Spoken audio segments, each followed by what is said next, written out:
তো time table নিয়ে অনেক কিছু অনেক মানুষ বলে। তো আজকে চলেন আমরা টাইম টেবিল করে আসি। তো প্রত্যেকটা লোকই টাইম টেবিল করে, খুব কম আর বেশি। তো অনেক লোকই এটা খেয়ালও করে না। তো এখানে যে লেখাগুলা মনোযোগ সহকারে দেখেন।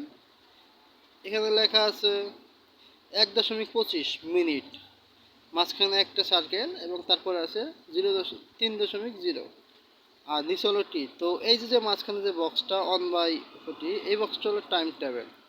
তো ধরেন আপনি আপনি খেয়াল করেন নাই, অনেক সময় আপনারা খেয়ালও করেন না। তো বিষয়টা যদি খেয়াল করতেন তাহলে বুঝতেন। ধরেন আপনি ঘড়িতে বাজে হলো 1টা 1 বা 1টা 2 বাজে। তো আপনি কোনো জায়গায় যাবেন, সে জায়গায় হাঁটতে হাঁটতে একদম যদি নিরিবিলি হাঁটেন, মানে একদম স্লো হাঁটেন, সেখানে যাইতে আপনার লাগবে 5 মিনিট, একদম স্লো। ফার্স্ট আসলে ধরেন 3 মিনিট, আর গতিতে গেলে লাগবে 2 মিনিট, এরকম। যদি দেখা যায় যে না, কি আপনি ওইভাবে না, আপনি 1 মিনিট 25 সেকেন্ডে রওনা দিচ্ছেন এবং আপনি ওই জায়গায় পৌঁছাচ্ছেন 3 মিনিটে, কিন্তু আপনি মাঝখানে অনেক সময় এই সার্কেলের ভিতরে আটকানো ছিলেন। ধরেন আপনি এখানে 1 মিনিট 1.25 মিনিটে রওনা দিয়া সার্কেলে প্রবেশ করছেন। তো আপনি সার্কেলের ভিতরে 1 ঘন্টা রয়েছেন, বা 1 ঘন্টা পরে আবার যাই দেখলেন যে আপনি এখানে 3 মিনিট। তো আপনার এইখান যাইতে লাগছে হলো 3 মিনিট। আপনি যদি মাঝখানে 1 মিনিট মানে এটা ভিতরে ছিলেন, বক্সের ভিতরে, এটার বলা হলো টাইম টেবিল, যেগুলা আমরা সাধারণত ফাইজলামি করি। যখন কোনো লোক অফিসে যাবে, তো ধরেন আপনারা কি অফিসে যাবেন বা চাকরি করেন, তো আপনি ঘড়ির টাইম দেখলেন কি যে 12টা 2 বাজে। এটা কাজ করে কীভাবে সেটা পরে বলতেছি। ধরেন 12টা 5 বাজে, আপনার অফিসে যাইতে মিনিমাম লাগবে হলো আধা ঘন্টা বা 25 মিনিট। ধরেন 25 মিনিট ধরলাম ফিক্সড।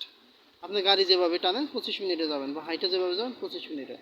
কিন্তু দেখা গেল কি যে আপনি এইখানটা রওনা দিচ্ছেন হলো 1টা 5-এ, আপনি অফিসে যেয়ে দেখতে আছেন কি যে বাজে হলো 1টা 6।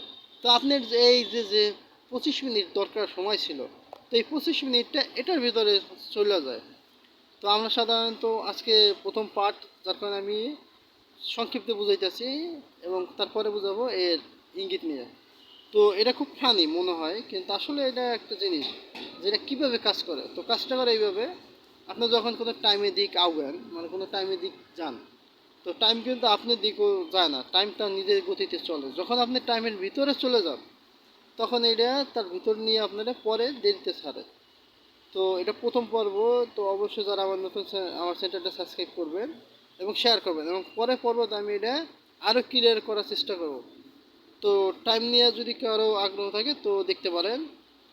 তো টাইম টেবিল নিয়ে খুব মজার মজার ভিডিও আছে, তো যেগুলো আমি করব। তো আজকে প্রথম পর্ব, সবাই সাবস্ক্রাইব করবেন, ভালো থাকবেন এবং টাইম টেবিল করেন কি সেটা আমাকে জানাবেন অবশ্যই। কমেন্ট সেকশনে সবাই দেখবেন যে এরকম হয়নি।